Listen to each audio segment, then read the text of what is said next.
الحمد لله الذي أنزل السكينة في قلوب المؤمنين ليزدادوا إيمانا مع إيمانهم. أشهد أن لا إله إلا الله وحده لا شريك له، وأشهد أن محمدا عبده ورسوله لا نبي بعده.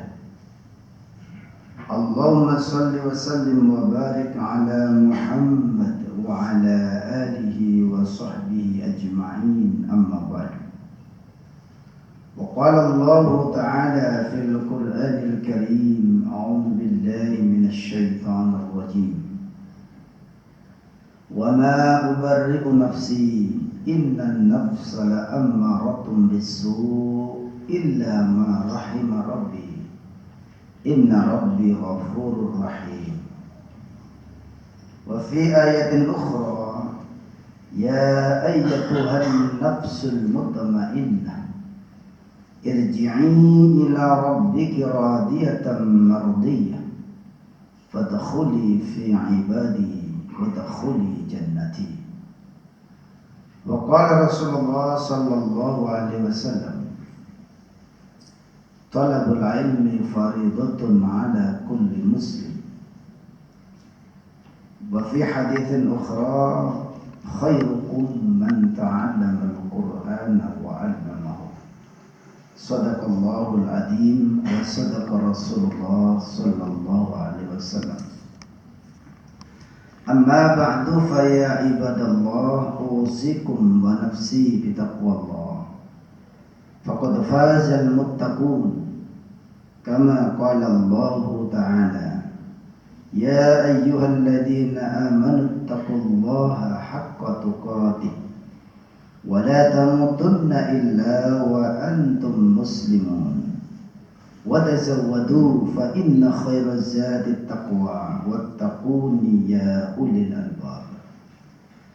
Hadirin jamaah Jumat yang dirahmati Allah, dalam kesempatan yang baik dan mulia ini saya mengajak kepada diri saya sendiri dan para jamaah sekalian, marilah senantiasa kita tingkatkan kualitas iman dan takwa kita kepada Allah Subhanahu wa taala.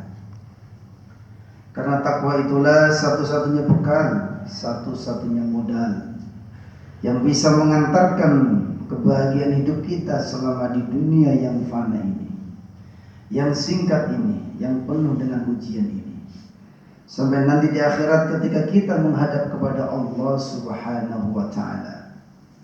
Maka ketakwaan kita inilah nantinya yang akan membela kita di hadapan Allah Subhanahu wa taala, yang akan menolong kita, yang akan menyelamatkan kita dari ancaman api neraka. Dan mudah-mudahan kita semua dimasukkan oleh Allah ke dalam surganya yang penuh nikmat, Jannatun Na'im khalidina fiha abada. Kita berbahagia kekal selama-lamanya insyaallah. Amin. Jamaah Jumat rahmati Allah, pada momen kali ini kita berada di bulan Agustus, yang mana kita sudah memperingati kemerdekaan bangsa dan negara kita berusia 79 tahun. Secara hukum internasional maupun nasional negara kita sudah merdeka. Secara fisik sudah merdeka. Namun kita tahu sendiri, secara pribadi-pribadi banyak saudara kita yang masih terjajah. Secara ekonomi masih banyak yang hidup di bawah garis kemiskinan. Secara keilmuan masih banyak yang dijajah oleh kebodohan. Secara hukum masih banyak masyarakat yang tidak mendapatkan keadilan. Itu adalah masalah yang ada di masyarakat dan bangsa kita. Namun yang lebih penting daripada itu, para jamaah sekalian, sudahkah diri kita ini merdeka? Sekali lagi, sudahkah diri kita ini merdeka? Sebab dalam diri kita ini ada 3 potensi, para jamaah sekalian, yang bisa mempengaruhi dalam kehidupan kita. Tiga potensi itu, yang pertama adalah potensi penjajah dalam diri kita. Yang kedua adalah potensi pengkhianat. Dan yang ketiga ini yang kita harapkan, potensi merdeka yang bisa menyelamatkan kita di dunia sampai di akhirat. Tiga hal itu sering kita sebut dengan pertama istilah ada nafsu ammarah, nafsu penjajah. Kenapa saya sebut penjajah? Karena nafsu ammarah ini yang selalu mengajak kepada yang memiliki ini kepada keburukan. Jadi pikirannya, hatinya itu tidak ada baiknya sama sekali. Yang dipikirkan, yang dilakukan itu dosa-dosa dan dosa. Sebagaimana dalam peristiwa kisah Nabi Yusuf ketika diajak bermaksiat oleh ibu angkatnya. Lalu Yusuf mengatakan, wa ma ubarri'u nafsi, innan nafsa la'ammaratun bisu'.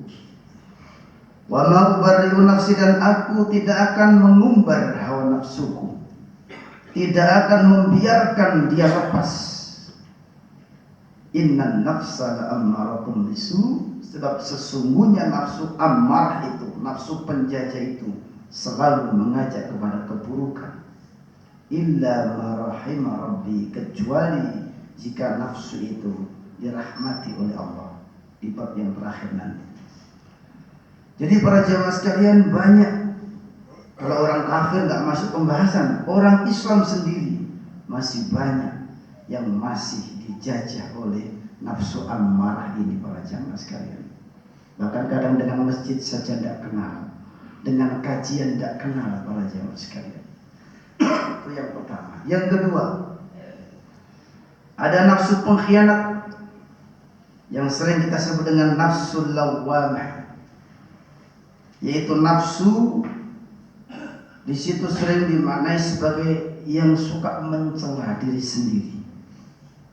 Allah berfirman di surat Al-Qiyamah, surat yang nomor 75 ayat 1 dan 2. La uqsimu biyaumil qiyamah wa la uqsimu bin nafsil lawwamah. Dalam ayat lain disebut lain, mencela.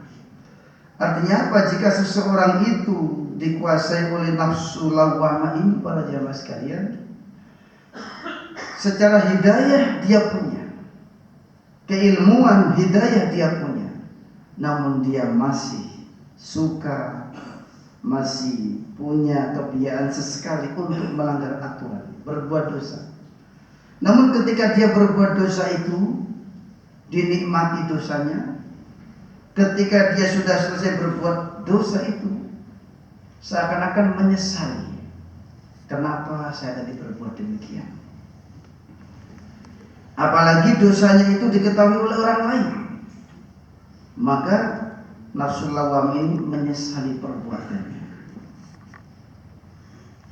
Dalam beberapa ayat dicontohkan, sering terjadi begini para jamaah sekalian. Umpama kita sedang naik pesawat, lalu pesawat itu diterpa angin kencang oleh para jamaah sekalian. Jika ada orang Islam yang ada di pesawat itu tidak pernah sholat sekalipun, dia akan ingat kepada Allah. Astagfirullah, astagfirullah, Allahu Akbar, gitu ya. Namun ketika setelah diselamatkan oleh Allah sampai mendarat di bandara, turun dari pesawat, lalu dengar suara adzan, Allahu Akbar, Allahu Akbar. Mungkin temannya ngajak, ayo mas sholat. Sip, nanti dulu. Artinya apa? Ketika kondisi itu nyaman, aman, Allah dilupakan lagi para jamaah sekalian. Tapi ketika kondisinya kepepet, berbahaya, ada musibah, dia ingat kepada Allah, seakan-akan tidak akan pernah melepaskan terhadap Allah Subhanahu wa ta'ala. Tapi ketika sudah diselamatkan, nanti dulu para jamaah sekalian. Dan ini sering terjadi para jamaah sekalian. Mungkin di antara kita, mungkin termasuk yang berbicara juga kadang-kadang seperti itu. Disinilah kita harus bisa mengendalikan. Sebagai orang beriman, nafsu lawwamah ini juga sering mengintai para jamaah sekalian. Dalam makna lain, nafsu lawwamah ini sering gembosi para jamaah sekalian. Sering membuat pesimis, gembosi kalau bahasa Jawanya. Umpama ingin sholat tahajud, jangan dululah, masih muda. Ingin bertaubat, nanti dulu, masih muda. Ingin sodako, ingin menyumbang masjid, digembosi. Jangan banyak-banyak. Nanti keluargamu bagaimana? Nanti anakmu sekolah bagaimana? Itu namanya bisikan-bisikan nafsu lawamah para jamaah sekalian. Lain, mencela jika ada mau berbuat baik, mencela, ngembosi. Jika berbuat dosa selesai, seakan-akan menyesali. Namun ketika ada kesempatan berbuat dosa lagi para jamaah sekalian. Itu nafsu lawamah. Yang terakhir, yang ketiga, ini yang kita harapkan, nafsu atau jiwa yang merdeka, yaitu nafsul mutmainnah. Merdeka maksudnya apa? Tidak dikuasai oleh nafsu ammarah, tidak dikuasai oleh nafsu lawamah, sehingga merdeka dia. Merdeka dari intimidasi, merdeka dari tekanan hawa nafsu kejahatan. Siapa mereka? Ya ayyatuhan nafsul mutmainnah, wahai jiwa-jiwa yang tenang. Siapa jiwa yang tenang itu? Di sini para jamaah sekalian, ayat ini untuk kita yang hidup. Memang sebagian pendapat itu adalah ketika orang sakaratul maut dipanggil oleh Allah dengan ya ayyatuhan nafsul mutmainnah. Sementara ayat yang lain menyebutkan di surat nomor 13 ayat 28, alladzina amanu wa tatma'innu qulubuhum bi dzikrillah. Ala bi dzikrillah tatma'innul qulub. Orang-orang yang beriman itu mereka hatinya tentram, hatinya merdeka, tentram. Kenapa merdeka tentram? Karena bi dzikrillah, senantiasa zikir, ingat kepada Allah. Zikir yang bagaimana? Kalau kita sedang dikabarkan zikir ingat Allah itu bagaimana? Membayangkan wajahnya, tidak mungkin. Allah tidak boleh difisikkan para jemaah sekalian. Membayangkan zatnya juga tidak mungkin. Lalu bagaimana memahami dengan mudah? Zikir itu para jemaah sekalian, ingat perintah-perintahnya untuk kita laksanakan. Ingat larangan-larangannya untuk kita jauhi. Dan caranya kita tahu larangan, tahu perintah, itu ya harus dengan sering mengaji para jemaah. Sekali lagi, untuk tahu perintah Allah, untuk tahu larangan Allah, itu harus sering mengaji. Makanya di masjid-masjid kita sering diadakan kajian-kajian, ikuti itu para jemaah sekalian. Sebab saya tidak suudon ya, kadang-kadang orang Islam sendiri banyak yang berbuat dosa, namun kadang tidak ngerti kalau itu adalah dosa para jemaah sekalian. Ya karena tidak mau ngaji. Ya ayyuhan nafsul mutmainnah, wahai jiwa-jiwa yang tenang. Tenang karena apa? Sami'na wa ata'na. Ridho dengan perintah Allah untuk dilaksanakan, ridho dengan larangan Allah untuk dijauhi. Sami'na wa ata'na. Irji'i ila rabbiki, kembalilah kepada Tuhanmu. Apa maksudnya kembali? Kita masih hidup, ya kembali kepada perintah-perintahnya, kembali kepada seruannya. Ketika Allah menyeru, contoh gampangnya saja, hayya 'alas shalah, hayya 'alal falah. Apakah hati kita merasa terpanggil? Jika hatinya tenang, hatinya tentram beriman, bahkan sebelum dipanggil sudah mempersiapkan diri para jemaah sekalian. Itu namanya hati yang merdeka, jiwa yang merdeka, karena selalu terhubung dengan Allah Subhanahu wa taala. Radiyatan mardiyah, dalam keadaan ridho dan diridhoi. Ukuran Allah ridho kepada kita itu tergantung kita para jamaah sekalian. Kalau kita ridho dengan perintah Allah untuk kita laksanakan, kita ridho dengan larangan Allah untuk kita jauh, berarti Allah pasti akan ridho kepada kita.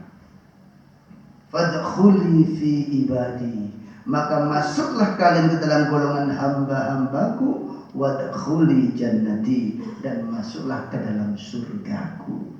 Surga dunia, ketenangan jiwa kita. Rasulullah menyebutkan baiti jannati.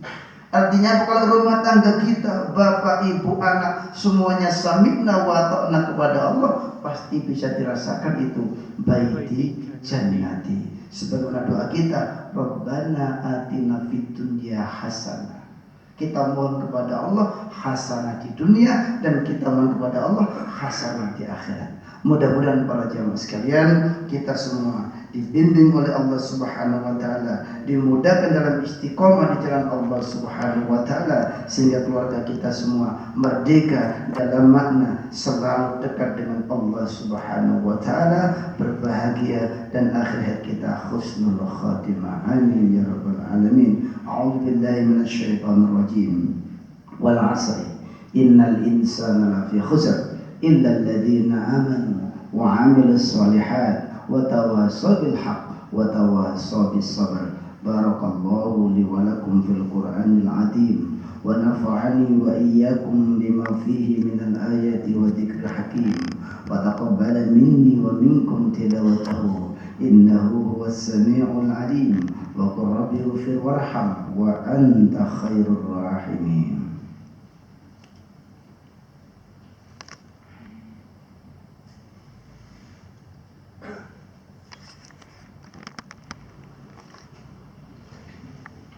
Innal hamdalillah nahmaduhu wa nasta'inuhu wa nastaghfiruh wa na'udzu billahi min shururi anfusina wa min sayyiati a'malina. May yahdihillahu fala mudilla lahu wa may yudlil fala hadiya lahu. Ashhadu an la ilaha illallah wahdahu la syarika lahu wa ashhadu anna Muhammadan 'abduhu wa rasuluh la nabiyya ba'dahu. Allahumma shalli ala Muhammad wa ala ali Muhammad. Ibadallah, ittaqullah, ittaqullah wa qulu qawlan sadida. Innallaha wa malaikatahu yusalluna 'alan nabi ya ayyuhalladzina amanu sallu 'alaihi wa sallimu taslima. Allahumma shalli 'ala Muhammad wa 'ala ali Muhammad walhamdulillahi rabbil alamin. Allahumma ighfir, Allahumma ighfir, Allahumma ighfir lil muslimin wal muslimat والمؤمنين والمؤمنات الأحياء منهم والأموات إنك سميع قريب مجيب الدعوات يا قاضي الحاجات. ربنا ظلمنا أنفسنا وإن لم تغفر لنا وترحمنا لنكونن من الخاسرين. ربنا لا تزغ قلوبنا بعد إذ هديتنا وهب لنا من لدنك رحمة إنك أنت الوهاب. ربنا هب لنا من أزواجنا وذرياتنا قرة أعين واجعلنا للمتقين إماما. اللهم أعز الإسلام والمسلمين، اللهم أعز الإسلام والمسلمين، اللهم أعز الإسلام والمسلمين، خصوصا إخواننا في فلسطين، خصوصا إخواننا في فلسطين، خصوصا إخواننا في فلسطين. وانصرنا على القوم الكافرين، وانصرنا على القوم الظالمين، وانصرنا على القوم المشركين. ربنا آتنا في الدنيا حسنة وفي الآخرة حسنة وقنا عذاب النار، وقنا عذاب النار، وقنا عذاب النار. وتوفنا مع الأبرار يا عزيز يا غفار يا رب العالمين. والحمد لله رب العالمين. عباد الله ولذكر الله